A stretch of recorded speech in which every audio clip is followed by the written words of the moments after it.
Welcome to She Coaches Coaches. I'm your host, Candy Motzek, and I'm going to help you find the clarity, confidence, and courage to become the coach that you are meant to be. If you're a new coach, or if you've always wanted to be a life coach, then this is the place for you. We're going to talk all about mindset and strategies and how to, because step by step only works when you have the clarity, courage, and confidence to take action. Let's get started. Hey there, and I am so glad you're back with us this week. Now, today I have a special guest interview for you, and let me tell you a little bit about her. I'm going to read her bio to you. She is a new friend for me, and I met her a number of months ago. She was on a couple of other podcast episodes, so you may have heard her voice, but I just thought that what she does is really special for coaches, and I wanted to bring her on and introduce her to you because I think that there are some of you who get nervous about tech and maybe stop yourself, maybe hold yourself back from doing what you want to do. So let me tell you a little bit about her. Her name is Avital Spivak, and she is an online tech coach. She's a certified online business manager and a computer engineer. So for 15 plus years, she's been breaking the myth that people who didn't grow up with technology can't get comfortable with it at any age. She's a martial artist, multilingual, and enjoys helping clients from everywhere around the world get unstuck with tech so they can make more money in their business fast. Avital, welcome to the show. I'm so pleased that you're here.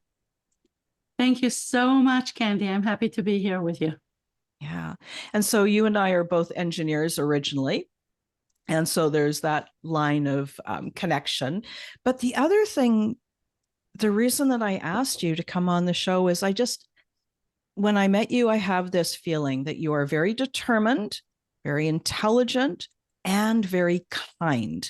And I just know that those are qualities combined with your expertise that will really support the audience. And so, as you and I have spoken, the audience for this show is primarily new coaches. And so often they get hung up in the tech. And when I heard what your expertise was, I thought, oh my gosh, let's have a conversation. So can you just bring us up to speed? How did you get to this place?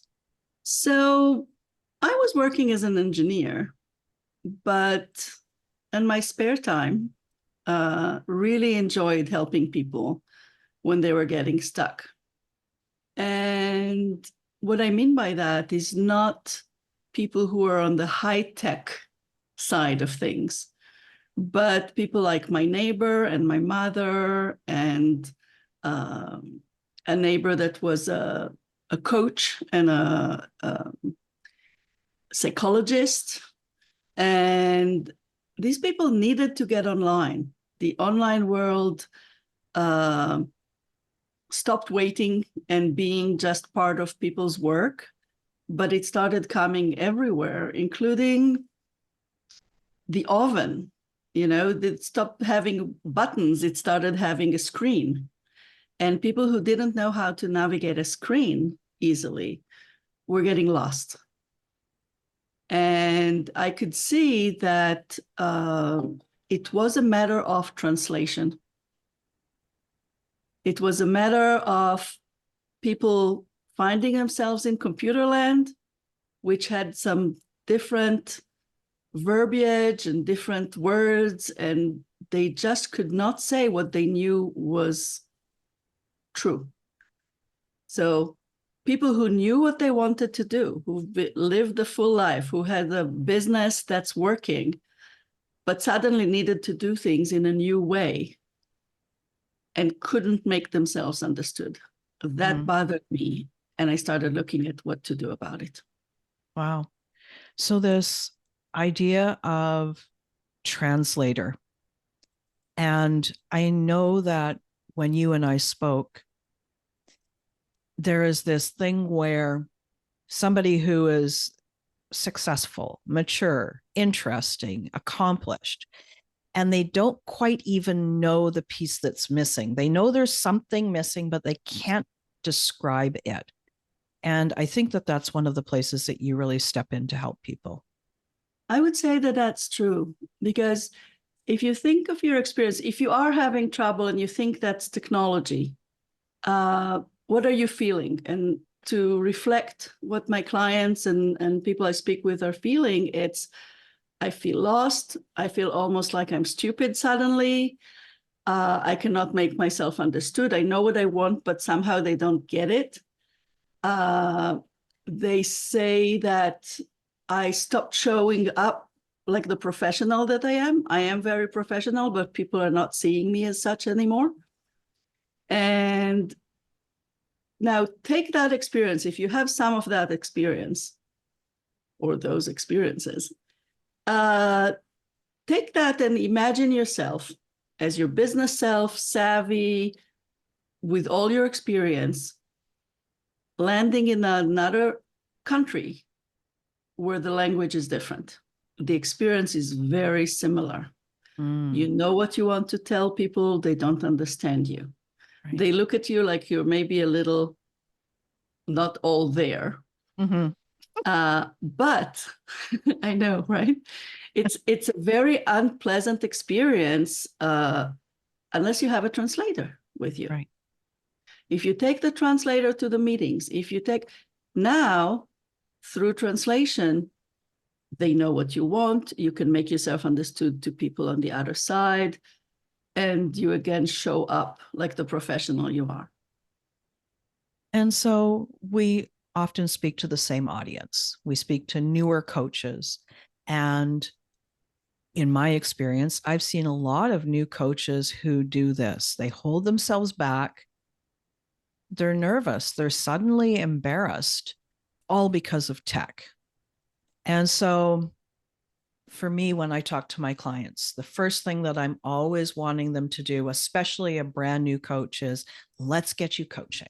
Let's get you with a new client, at least one, as soon as possible, because coaching is people who want to be coaches. They don't want to necessarily own a business. They want to coach people, right? Like they're not interested in business building stuff.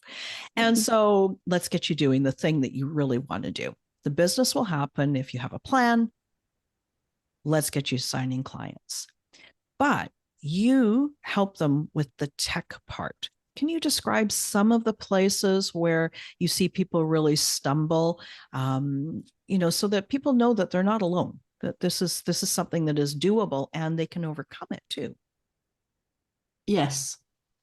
So first of all, it's amazing because I tell people the same thing you do. Let's get you coaching right away. Let's get your first client. Let's get your next client. That's everything else comes through that.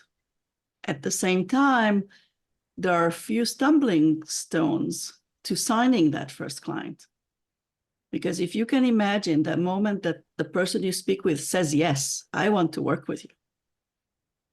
You can also imagine the moment you sit with them through Zoom or in the same room, however you do, and start working. And then there's that blind spot in between that people fall into unaware. The client says, yes, now what? You need to get a payment. You need to set up an appointment. Maybe you have an agreement to sign with them. And if you don't have at least those three things, that's assuming you already have an email where you can communicate with them. Mm-hmm. But if you don't have those few small things, what happens is the person is going to say yes, and you're going to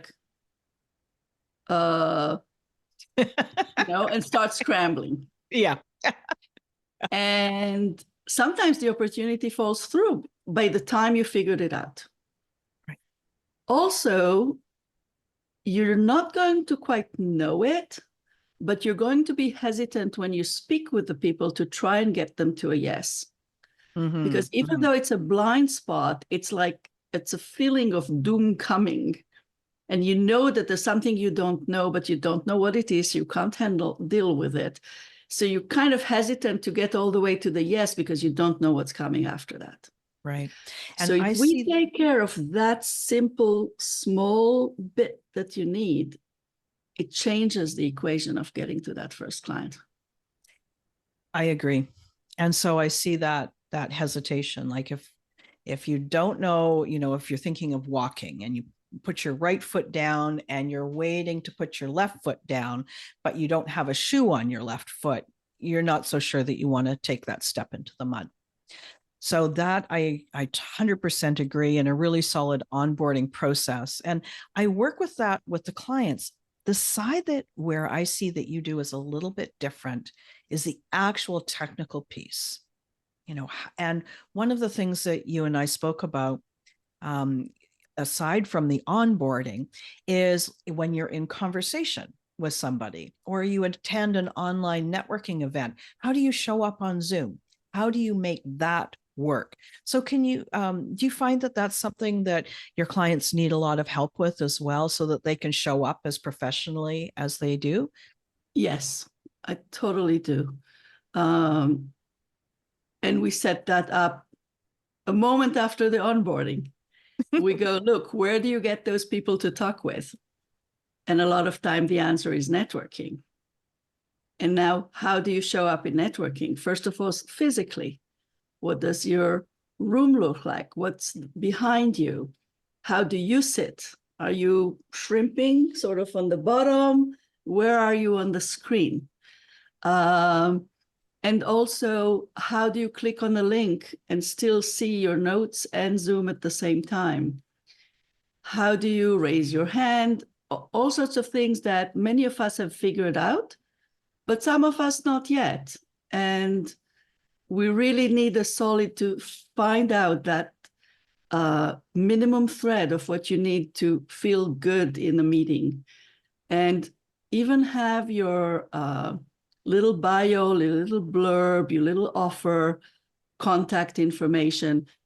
Don't type in the chat. Have it prepared so you can drop it in with copy and paste.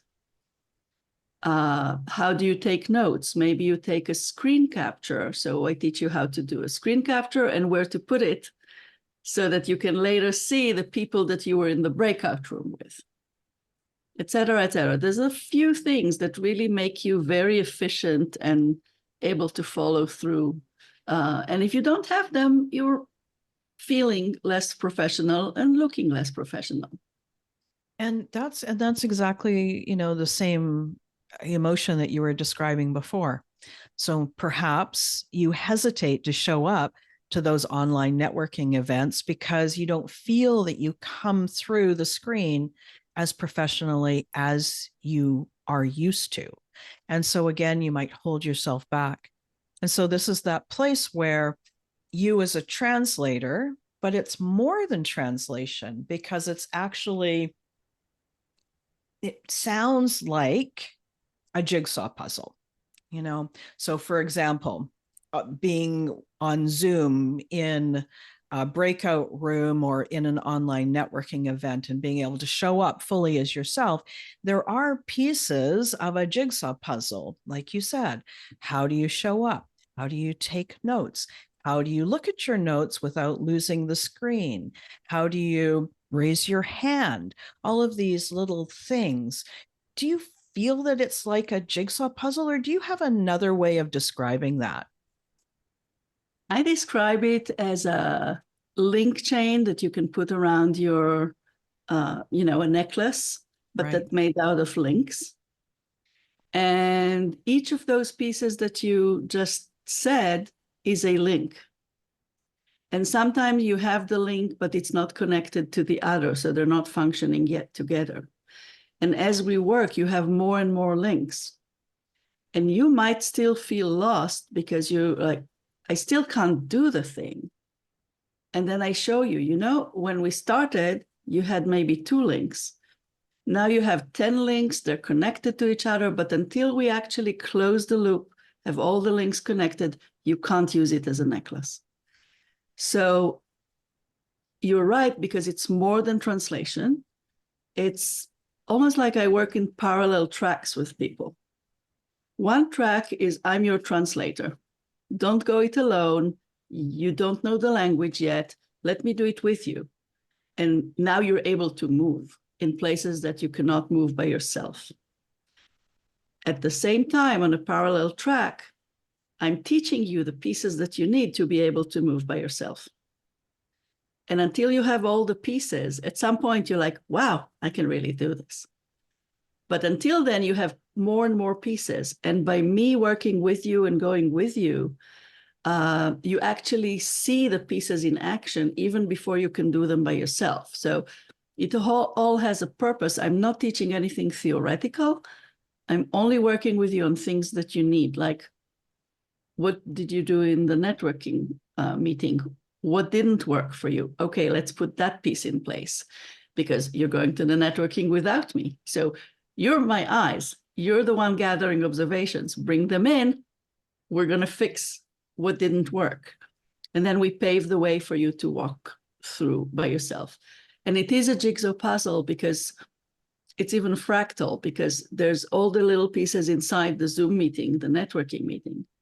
But the networking meeting itself is a puzzle piece to the other parts. There's a landing page, there's an email list, there's all sorts of other pieces that you need in place, and they all need to be connected and playing together to make this concert that is a business. I like this. And I really like this idea of the parallel tracks of the, being a translator, but then also being, I don't know, what would you call the other track? Like you described it so well, but I don't have a name for it. This is the coaching, education. I don't have a good name for it. I call myself a tech confidence coach. Yeah, that I can really But it's see. really this is the part where I use my eyes and as we work the path together to see what pieces are missing. This is my superpower. I see missing pieces. Mm. And the people who work with me are surprised when we find a missing piece, something that they feel really bad about at the moment. It's like, oh, I don't know how to do this. I can't do this. When we find a missing piece, I get excited. And they're like, why are you so excited when I'm like just fell down and cracked my head here? I was like, now we know what you need. Now I can put it in for you so you can do it next time. So I'm looking for the missing pieces. I love that. And that just this idea that you're standing on the top of a building looking down from the balcony at all the pieces that need to come together to make that whole. I love that. It really gives me a great sense of how you support people. And also, I think that there's a really interesting blend, and I can really see that blend between the technical, the practical, and the confidence. And, so I think that it's really valuable how building your clients' confidence allows them so they're not hesitating to do all those things that we do to build a business, because now they've got a partner. So this is really interesting. In that area of newer coaches, and I'm not sure exactly how many, but do you have, like, for example, three really common, I don't know if they're mistakes, or three really common stumbling blocks? Maybe it's three, maybe it's two, that you notice over and over again with newer coaches. Something that, somebody who's listening to this episode could go, that's me. I can see that that's something that if I knew how to solve that, it would make my life so much better. Listen, so I was stumbling around with that question. And really, the question that I wanted to ask you is this. If you, as you look at new coaches, new online entrepreneurs, what are like the three big stumbling blocks that you notice on an ongoing basis? And how do you help people overcome them? I love the question. Thank you. I would say one big one is networking. We all, as coaches, especially new coaches, we need to network to bump into people that may become clients, or people who may be referrals, or there's a whole bunch of other things that you could do with networking. But really, that's what gets you out of your own little bubble and connecting with others and takes you in the way to having a business, a working one. And people misunderstand networking, especially new coaches. They think they have to have it all together before they go networking. I don't have my product yet. I don't know what I'm selling. I don't know how to talk to people. There are a whole lot of things that we feel we need to have in place before we can go networking. The way I solve it is I tell people, eventually, yes, you need all that. You're right. Or maybe you need 90% of it. But let's start with looking at networking as a great training arena for you. What do I mean by that? Have no expectations.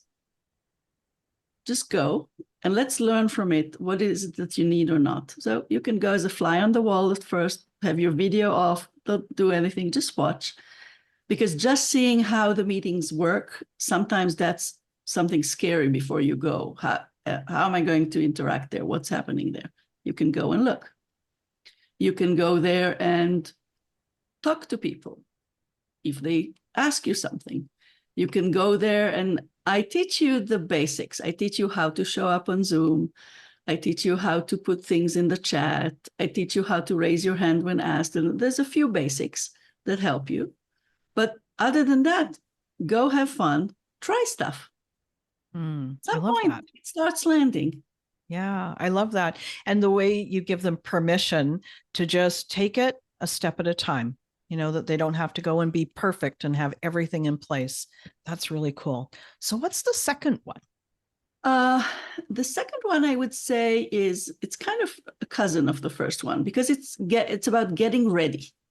And there's a lot of things that we don't do because we're still getting ready. I'm getting my message ready, I'm getting this ready, etc. That's what makes it a cousin of the previous one. But I just want to point you to babies. And babies learning to walk. They're really not ready for walking yet. And they get up and they stumble and they fall on their face and on their butt and they giggle, they cry, they do all sorts of things. But think about what you're doing when you're seeing the baby. Hopefully you're kind to them. Mm-hmm. I have not seen anybody, I think, yet go to the baby and tell them, you're doing the wrong thing. Don't do that anymore. Don't try it like that.